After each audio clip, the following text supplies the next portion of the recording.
નમસ્કાર મિત્રો, જય ગિરનારી।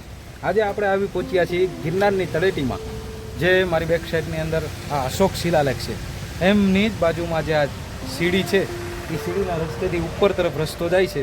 આ જગ્યા છે બહુ અતિ પ્રાચીન, રહસ્યમય। શું છે આ જગ્યા એ હું તમને આ વિડીયોની અંદર બતાવું છું। બન્યા રહેજો વિડીયોની અંદર, વિડીયો બહુ ચકાચક બનવાનો છે।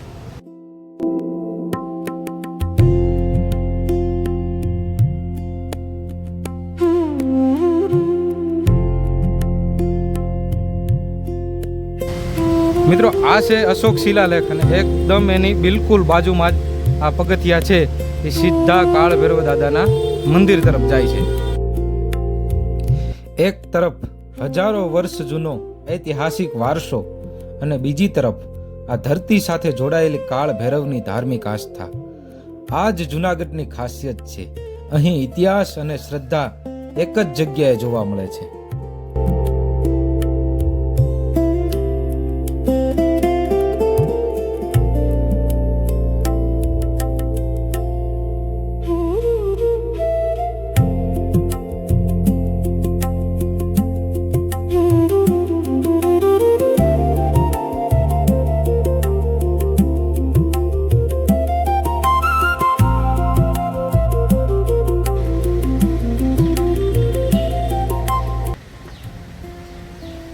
મિત્રો, આ છે ગિરનારનું શરૂઆતમાં જ આવેલું શિલાલેખ છે। એમની બિલકુલ બાજુમાં જ એવા શ્રી કાળ ભૈરવ દાદાનું સ્થાનક।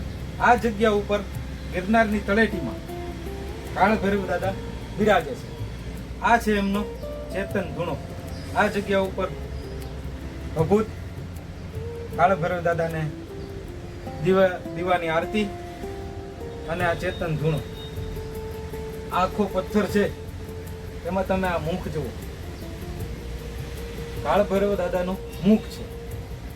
આ એક આખું આમ તમે કહી શકો ને રહસ્યમય અને ચમત્કારિક એક આ જગ્યા છે। અહીંનું વાઇબ્રેશન, અહીંની જે શાંતિ, એ તમે અહીં આવો રૂબરૂમાં તો તમને ખબર પડે। બાકી વિડીયોની અંદર તો આપને માહિતી આપ સુધી પહોંચી શકે, પણ ખરેખર આ જગ્યાની જો મજા લેવી હોય અને અહીંના વાઇબ્રેશન આપણે કેચઅપ કરવા હોય તો આ જગ્યા ઉપર તમારે પગ મૂકવો પડે। અહીં તમારે કાળ ભૈરવ દાદાના દર્શન કરવા માટે આવવું પડે। જગ્યા બહુ સારી છે, પથ્થર છે, પથ્થરની વચ્ચે આ જગ્યા સ્થિત છે। અને અહીંથી બેક સાઈડની અંદર, મારી બેક સાઈડમાં જુઓ તો અહીંથી જંગલ ચાલુ થઈ જાય। ક્યારેય પણ અહીંયા નાના મોટા પ્રાણીઓ છે આ જગ્યા પર આવી શકે, પણ આપણે આનંદ લેવાનો છે। પ્રકૃતિને ક્યાંય આપણે ખલેલ નથી પહોંચાડવાની। મિત્રો, આ જે કાળ ભૈરવ દાદાનું જે રૂપ છે કાંઈક અલગ છે।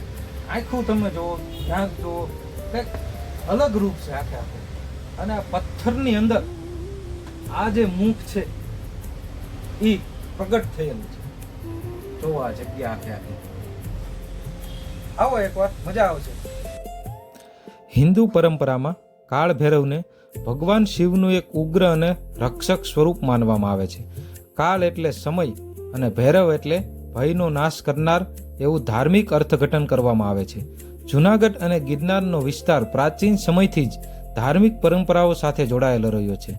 અહીં આવતા શ્રદ્ધાળુઓ માટે કાળ ભૈરવનું સ્થાન રક્ષણ અને શક્તિ સાથે જોડાયેલી આસ્થાનું સ્થળ છે।